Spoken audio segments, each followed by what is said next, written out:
This presentation, entitled The Archaeological Signature of Stews in the Historic Period, Experimental Chopping of Long Bones and Small Fragment Sizes, is an expanded version of a presentation I gave at the Society for Historical Archaeology meeting in Leicester, England, a couple years ago now. It's also, I guess, a summary of an article I had published in 2014 in the Advances of Archaeological Science. And it describes a project I did. It's an experimental archaeology project trying to address what I saw as a big problem in historical zooarchaeological studies. Within the period of time that historical archaeologists are concerned with, you're talking about the period of European expansion, sort of developing the global world system as they're leaving Europe and interacting with different parts of the world and bringing indigenous peoples from far-flung continents into this system. And so we're talking about approximately the mid-15th century up into the present. And during this time period, some significant research has been done on the archaeology of dispossessed or impoverished or subjugated peoples, such as enslaved Africans, Native Americans and mission sites, and others. Now, in zooarchaeology, sort of the study of how humans interact with animals, using them for food, companionship, as well as husbandry practices, exploitation of wild animals, etc. One of the major themes on sites for subjugated people is the interpretation of very small fragment sizes, right? So on archaeological sites associated with enslaved labor and others, archaeologists often recover very small fragments, and the interpretation very often leaps to the idea that these people are impoverished. They're desperate for nutrients. They're under-provisioned, so they're desperate for nutrients because we know that they're working incredibly hard, and so therefore the amount of food provisioned by their owners was generally considered not really sort of sustain these people through what we expect to be their typical workday. And so they expect that these small fragment sizes recovered from the sites represent these behaviors to crush the bones, or at least fragment the bones in such a way that you're creating more surface area per bone fragment. And when you put these into a stew, or a pot of water, or whatever it is, to make a broth, you'll extract more nutrients. You'll extract more of the grease out of the bones. And so we have three main sort of themes that we see in the literature during the historical time period. Right. So one is that the food that would simmer for a long period of time while other work was being done. So in the case of enslaved peoples, their work is not going to be focused on themselves and their family. Right. They're going to be serving their masters. They're going to be working outside their quarters or whatever it is. And so therefore, they're not going to have the freedom to, perhaps work and develop a cuisine that they would typically would have otherwise. And so by setting up a meal early in the day, leaving it in the hearth over, throughout the day while they're working, they can come back and have a meal ready for them. And the other idea is the one I've already sort of mentioned, is that they're aiming to extract maximum nutrients. We generally understand how slave owners did not provision their property, their enslaved laborers sufficiently, especially when the amount of work that we understand that they were expected to do.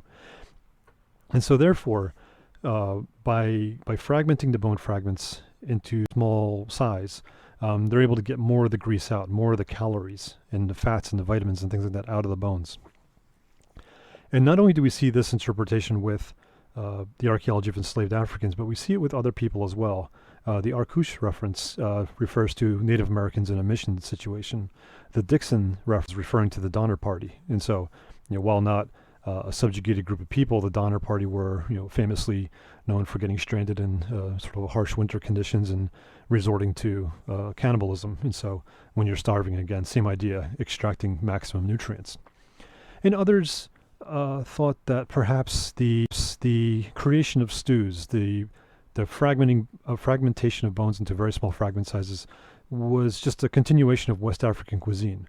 We see sort of these, diagnostic Africanisms and other aspects of of culture here in the American colonies. So why wouldn't the cuisine as well? And we do see a lot of evidence of sort of traditional African cuisine here. Like certain kinds of foods, the mixtures of ingredients and whatever else. So why wouldn't something like fragmenting bones to create? Now, two of the most influential pieces of research that sort of has caused other archaeologists to sort of carry on this interpretation of subjugated peoples or desperate peoples intentionally fragmenting bones to develop stews, and therefore the small fragments that we find on these archaeological sites are a direct reflection of this behavior, are John Salmonato's work at Cannons Point Plantation and Diana Crater's zooarchaeological analyses at Monticello. Now, the literature from these two sites is detailed enough for us to sort of develop some summaries about what's being found at different areas. In both sites, contrast different classes on those sites. So you have your enslaved class. In case of Cannons Point, you have your enslaved class, your overseer, basically a person who would sort of manage the enslaved people, and then the planter, who is the sort of obviously the superordinate person on the property. In the case of Monticello, the storehouse and structure O are both interpreted to be enslaved laborer quarters, but structure O was interpreted to be a higher status enslaved person because of different things found at the site. And then the dry well was supposed to be more directly connected to Thomas Jefferson's behaviors. But what you see is that the sites that were associated with the enslaved laborers, there's high degrees of fragmentation. You can sort of get an inference from that from the percentage of unidentified animal remains. So, up in the high 40s to 50% of the collections were unidentifiable. You also can see that certain parts of the animals are not well represented. They're not identifying the meatier parts of the animals, like the your humerus, your upper arm bone, your femur or tibia, your upper and then lower leg bones respectively, and vertebral elements too, where your ribs and loins and all those kinds of meats are from. So they're not recognizing these in the identifiable parts of the archaeological collection. And so when you see these high proportions of fragments, you also notice that they're associated with contexts where other kinds of taphonomic processes can be found. Now, we talk about taphonomy as the process in which, or the process of sort of what happens to the animal remains, from butchery through consumption to deposition to being put in the ground or on the ground. And then what happens then? So you're talking about people walking around, trampling on things. You got maybe dogs or other kinds of animals scavenging. You have the sun, and weather, rain, stuff like that, weathering the bones, drying them out, causing them to fragment further. And the context with the sort of what we call the broadcast deposits, the ground surface deposits, we see the association with higher proportions of unidentifiable bones. And so, you don't argue that the bones aren't fragmented. They certainly are highly fragmented. But because of their context, there's many other possibilities for the cause of fragmentation, not just human behavior, right? And then when we contrast the sort of less, the lower status sites with the higher status sites, like the planter site at Cannons Point or the dry well at Monticello, you see that the percentage of unidentifiable animals drops pretty remarkably. And with that, we see that the contexts are in more protected places. So instead of being in a midden or that broadcast deposit right outside the door or right outside the kitchen, they are now in protected areas. So the dry well is a deep protected feature. It's not a place where people are going to walk in. There's midden is found next to a swamp. Again, not a place that's heavily trafficked. And so, the high percentage of unidentifiable remains, the context in which those remains were recovered, and then other things as well, such as percentage of butchery marks, right? So at Monticello, there's a record, it's approximately maybe 2.2% of the remains show actual human butchery. And so there's a couple things here that raise some red flags that I think needed a more objective. So when we're trying to identify the cause of fragmentation for bone remains, we look at the marks on the bones or other kinds of characteristics of the bones to try to figure out what was actually happening and try to identify the timing at which things were happening. So in the case of the Cannon's Point and Monticello archaeological samples, you want to look for things like butchery marks. You want to look for things like weathering stages. You want to look at fragmentation patterns. Are these things being broken when they're fresh? They call it a green break or an oblique break, or are they being broken after they've decayed a bit, after they've dried out, they've lost some of their sort of organic collagen aspect of the bone? So will they have more of a more of what they call a transverse break, sort of a break that would be more straight across, more perpendicular to the long axis of the bone. And so in addition to those things, sort of the numbers or amount of butchery present on the bones, the location of that butchery on the bones, these are all clues that should be looked at and understood in order to try to figure out how these things were being broken, in addition to other traces like carnivore tooth marks, rodent gnawing marks, things like that. Now, unfortunately, with the Diana Crater and the John Salmonato publications, there's not a lot of visual aid associated with the publications to really sort of see what the bones look like. But with the Archaeological work, there's a lucky inclusion of a photograph of what they're calling a pulverized cattle bone, a pile of pulverized cattle bone from the Plaza Shell Midden at Mission, San Francisco. And they're calling it a good example of comminuted bone typically associated with bone grease rendering. So again, smashing of bones into real small fragments to sort of extract the grease because these people were not being provisioned or fed sufficiently. Now again, the red flag, much like what we're seeing with John Salmonato, Diana Crater, is that these things are being found in a place where a lot of people and other things may be trampling around, right? The plaza, right? It's going to be a public place, probably a lot of activity in terms of stomping on the ground surface.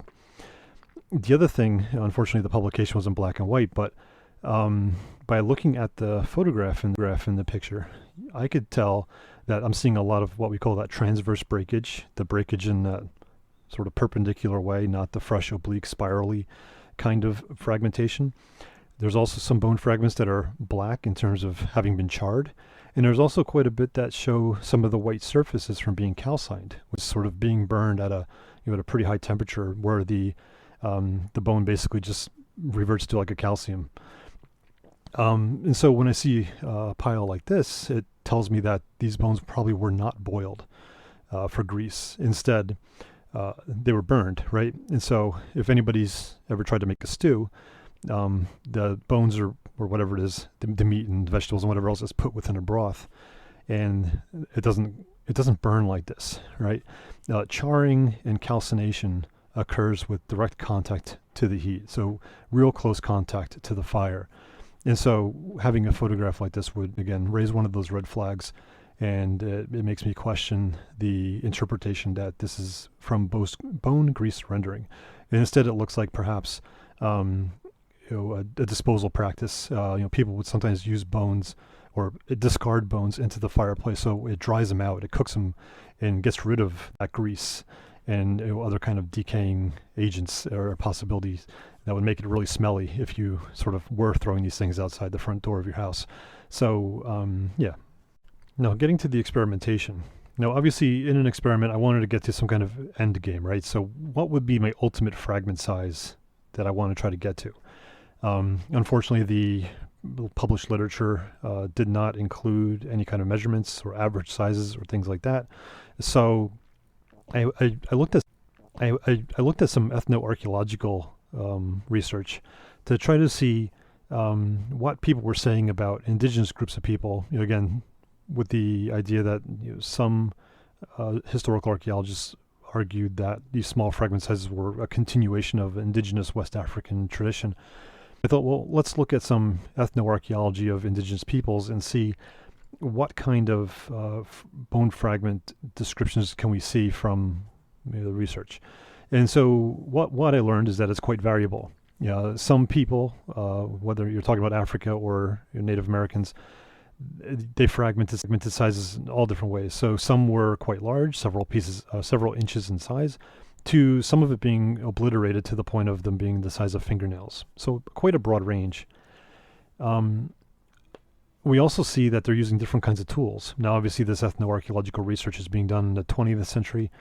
So you're looking at more modern kinds of tools. So they're using iron tools instead of the more perhaps ancient techniques of hammerstones and things like that. But we see them using iron tools.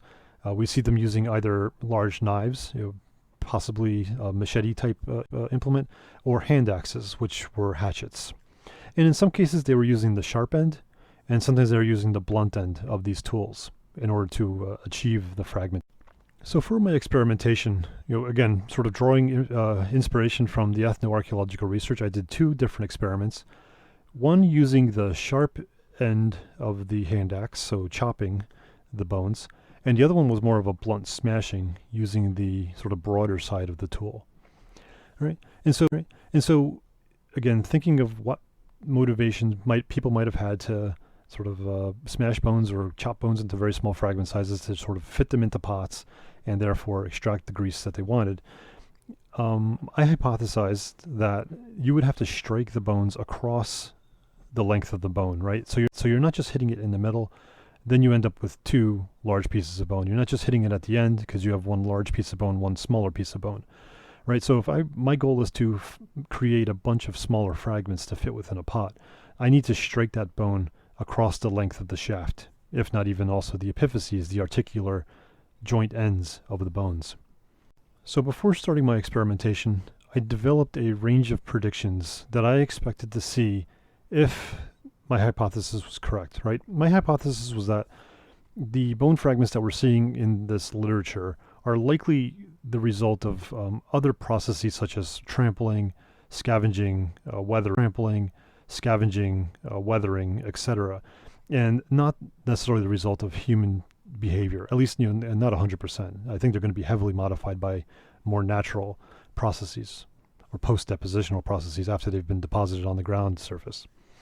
And so I was arguing that if the bones were intentionally fragmented to small sizes in order to be used for extracting grease or creating a stew or whatever else, I should see certain traces. There should be certain evidence on the bones that I would identify. Right? And so one is that the butchery marks, whether the chopping marks from the sharp end of the hand axe or the impact marks from the blunt end of they will be numerous and located across the different parts of the bones. Right, so that means the proximal, distal, and midshaft portions of these long bones. Proximal being the part of the bone closest to the middle of the body. The distal part is the part of the bone furthest from the middle part of the body. And in the middle is the middle. I would argue that the bone fragments will be fresh and oblique, meaning that they'll be, if you were going to be extracting grease, you would want to use fresh bones because dry and decayed bones won't have grease in them anymore. So therefore, people are going to intentionally, and exclusively use bones with grease and nutrients still in them. So the fracture patterns, what we call the cortical surface of the bones, the hard outer dense part of the bones will show these fresh fractures and not the dry transverse fractures.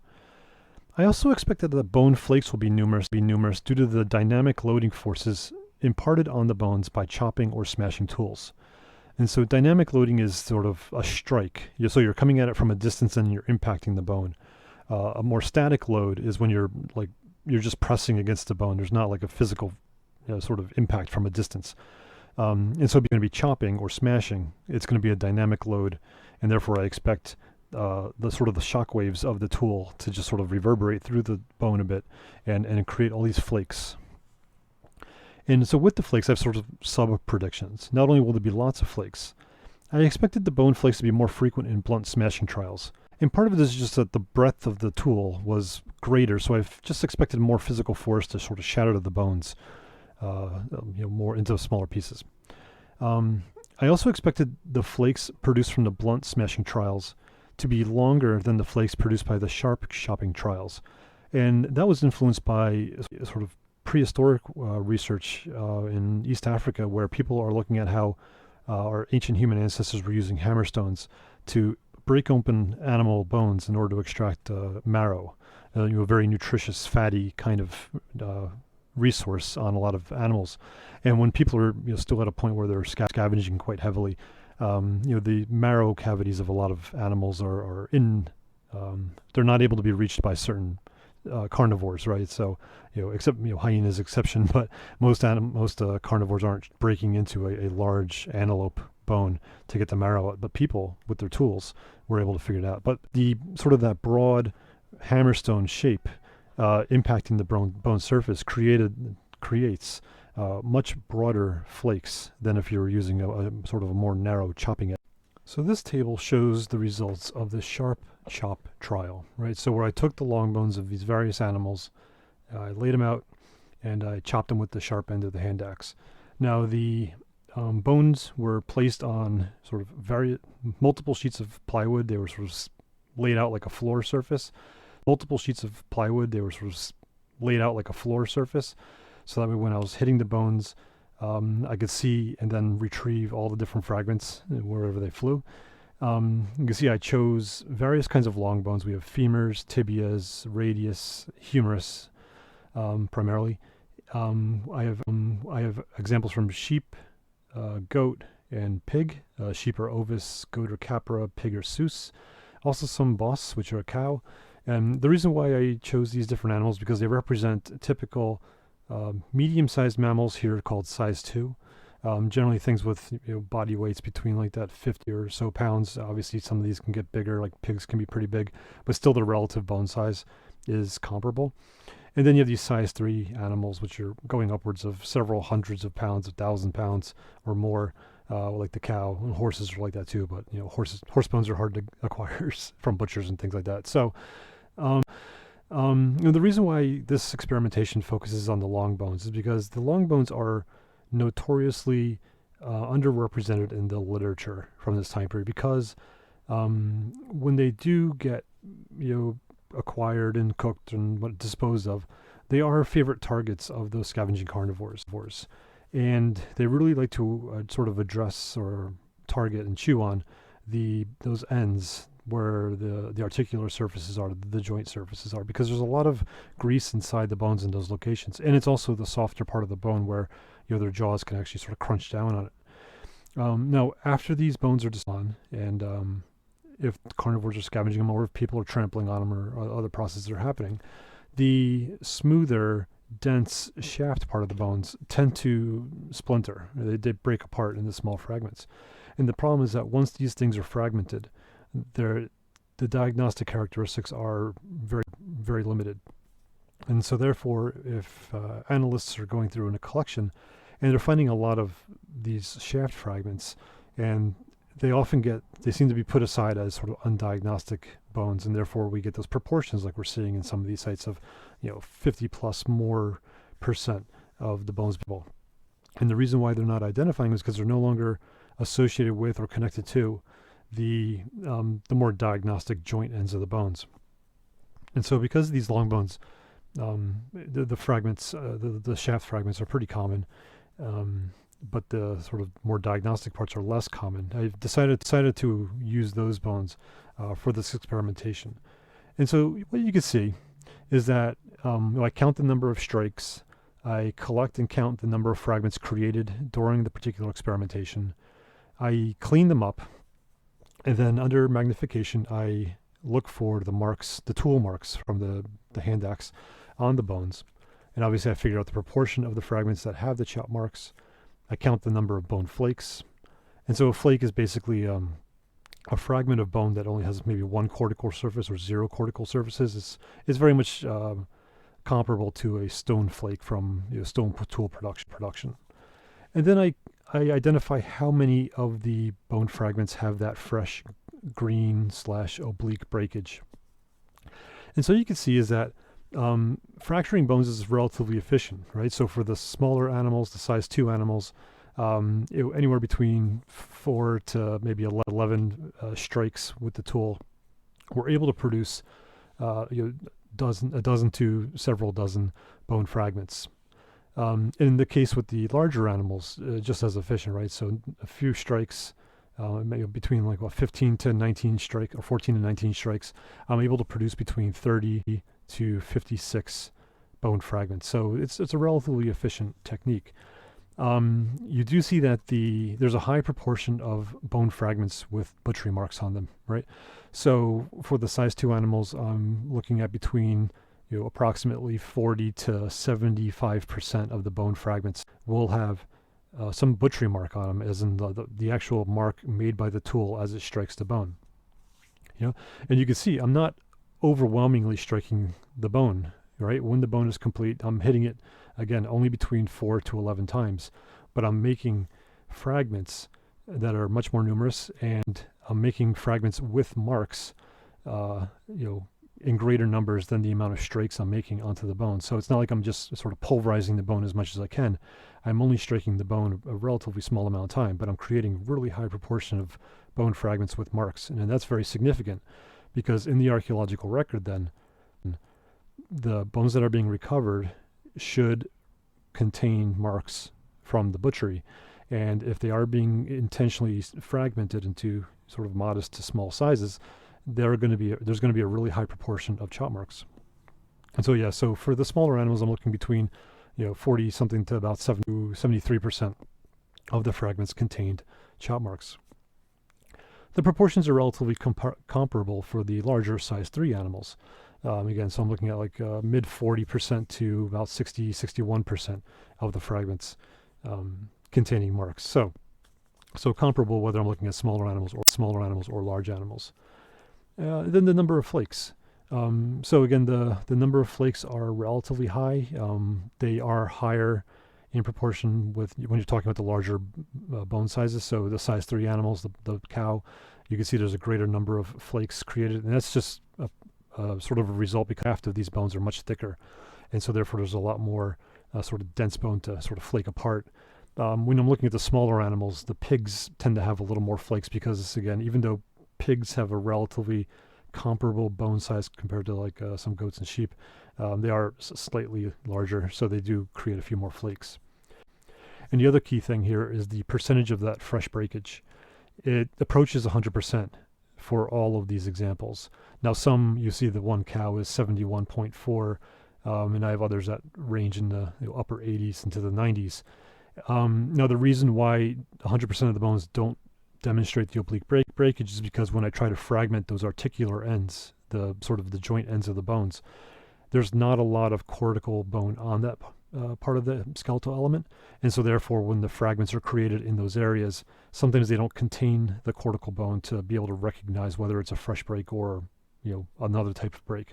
And so that's why some of these numbers don't quite reach that 100%, but still it's a very high proportion. The one outlier.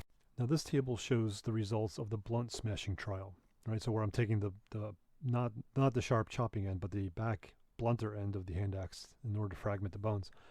And you can see that it is again a very effective method of fragmenting bones to be comparably small fragment sizes. While the smaller animals, again those sheep and pigs in this case here, I don't have any goats available for the blunt smash, but the sheep and the pigs here, they show a similar relatively low number of strikes needed to fragment the bone into a couple dozen fragments. The cows, on the other hand, these much larger bone fragments really shatter quite effectively. So there's even fewer strikes necessary in many cases to produce really high numbers of fragments.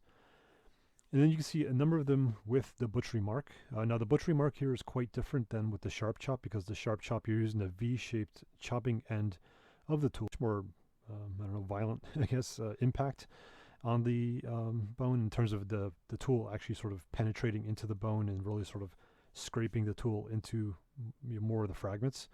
And so here you can see that the number of fragments with the smashing tool mark is lower. So my proportions are now when for the smaller animals, I'm ranging between 20 to 40-ish%.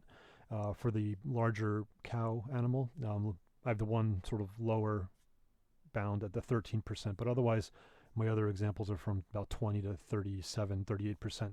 So I'm still seeing a really high proportion of bone fragments with some kind of impact mark from the tool on the bone fragment.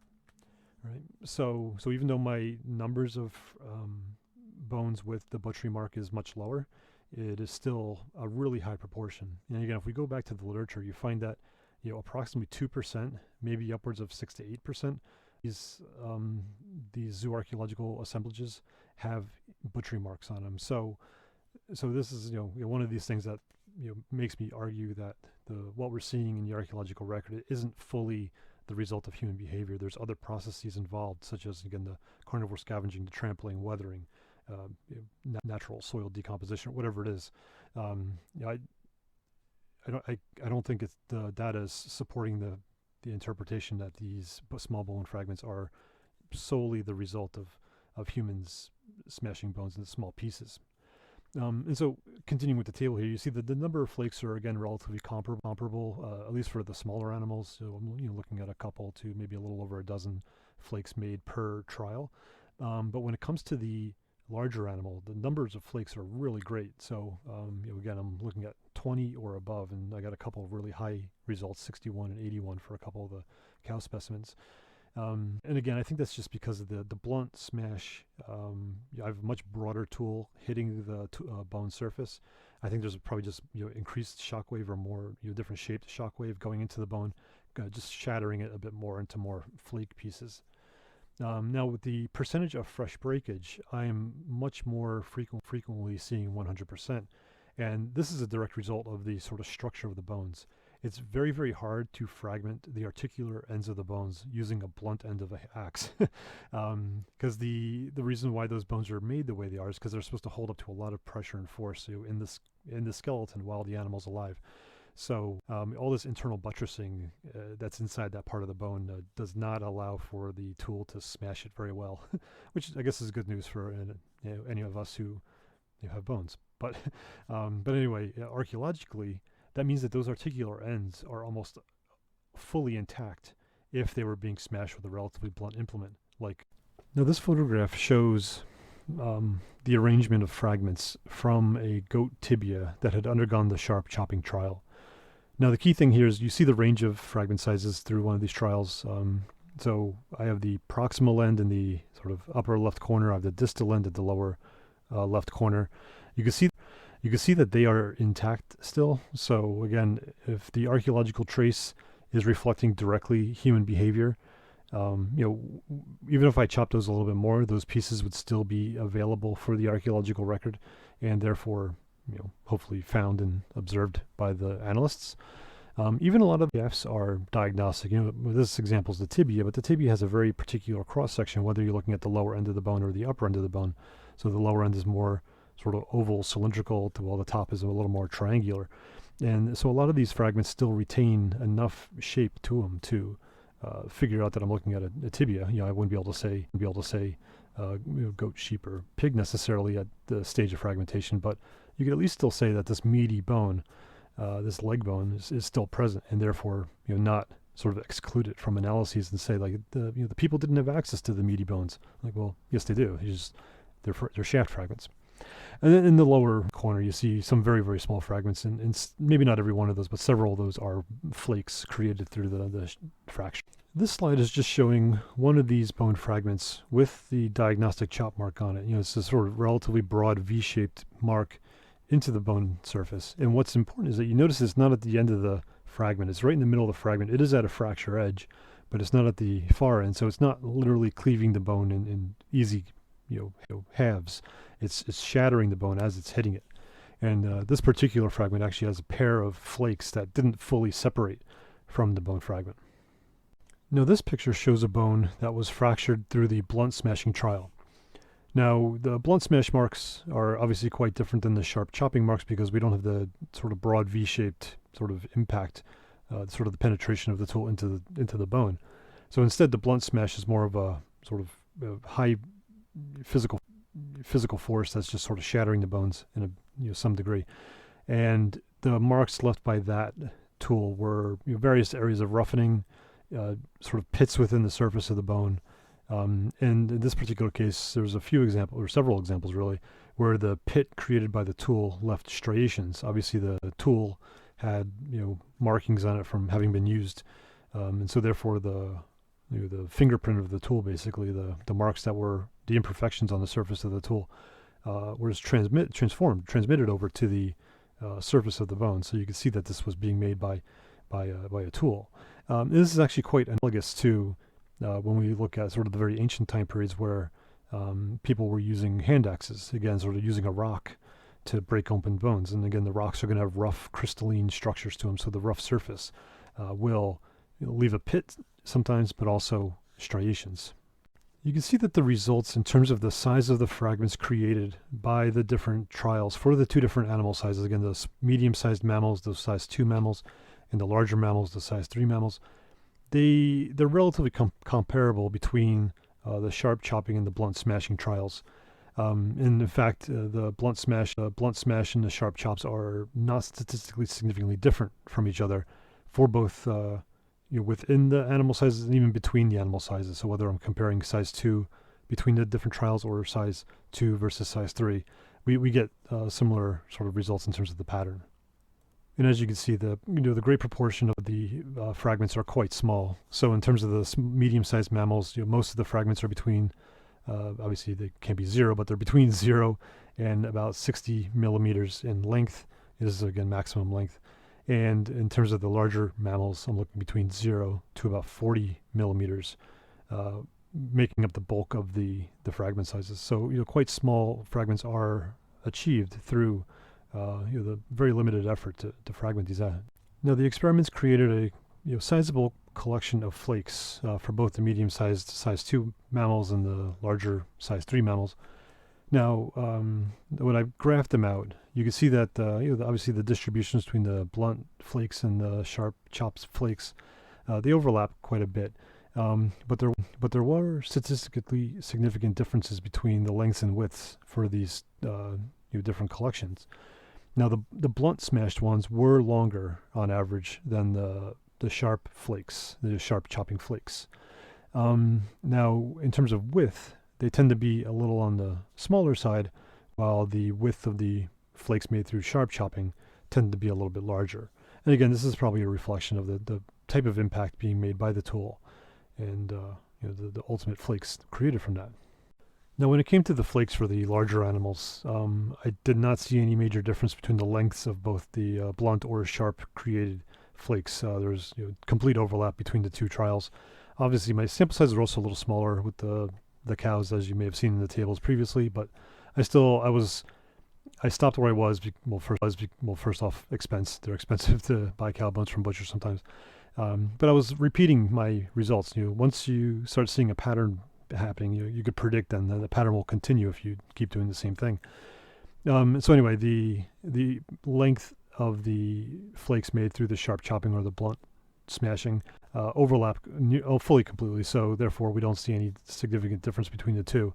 But in terms of width, again, there is a difference. So the blunt tend to be more thinner in terms of the width dimension, while the sharp chop created flakes were wider. Again, similar to what we were seeing with the smaller animal bones, a result of the sort of the shape of the tool impacting the surface and the type of physical force that is transmitted from the tool into the. So in conclusion, the results that I achieved through my two experimental trials, the sharp chopping and the blunt smashing, they seem to fulfill the predictions that I laid forth earlier. The only one that needs to be amended is the blunt smashing flakes should be significantly different than the sharp chop flakes, and specifically I predicted that they'd be longer because of sort of the analogy with ancient history period hammerstone use on the fragmenting of animal bones to extract marrow. So that's the only prediction that did not hold up. The rest did. And so my comparative model that I would propose from this experimentation, that if you are on a site with impoverished people or subjugated people or whoever else might be in a situation where they need to extract nutrients, or even if they're performing a traditional food way, like maybe an indigenous style of stew, if they're intentionally fragmenting the bones into very small pieces, there should be a criteria, a list of characteristics that the collection should meet before I think that interpretation can be made with a high degree of confidence. And so I would say that the butchery marks, whether it's chopping or smashing, will be represented in high proportions. Obviously, the proportion that you see would depend on the type of smashing that's happening. If it's chopping, then it should be quite high. So you're looking again, go back to the table slide, but you're looking in maybe the 40s, 50%, if not higher. While the blunt smashing, you're looking a bit lower, approximately 20 to 30%, plus or minus, some range out of that. Fragments with cortical bone will exhibit fully fresh or oblique breakage. Right? People are not going to be eating rotten, dry bones. They're not be extracting any nutrients from rotten, dry bones. And so therefore those bones will have all the collagen that would allow them to break in an oblique way. And therefore, we should see that archaeologically. If we're not seeing the fresh breakage, if you're seeing that dry transverse breakage, that means those bones were being fragmented after they've already decayed. That means they've already been on the ground surface for a while and not a result of human intentional chopping. Right? I would also expect bone flakes to be in high proportions. Again, so first off, people need to be able to identify a bone flake in the zooarchaeological assemblage and sort of see them in a modestly high proportion. And number 4, of course, all portions of the bones will be represented. So even if you intentionally aim to smash or chop up the diagnostic ends of the bones, they don't get obliterated 100%. They're still present in some degree. And therefore, they should be present in the archaeological record if other processes are not at work as well, like the dissolving by acidic soils or carnivore scavenging, or again, human trampling or natural weathering. So all portions of the bone should be represented if the collection is a representation of human behavior, of sort of boiling, extracting grease, or whatever it is. And the fragmentation marks by chopping or smashing will be frequently observed on all segments of all the long bones. So that means, again, people, if they're going to be making small fragments, they are not going to only hit in the middle of the bone. They're not only going to hit at one of the ends or the other end. They are instead going to be hitting the bone the length of it because they want to sort of aim for a certain fragment size. So therefore, the fragmentation mark should be frequent, but also observed at all segments of the bones. At those joint ends,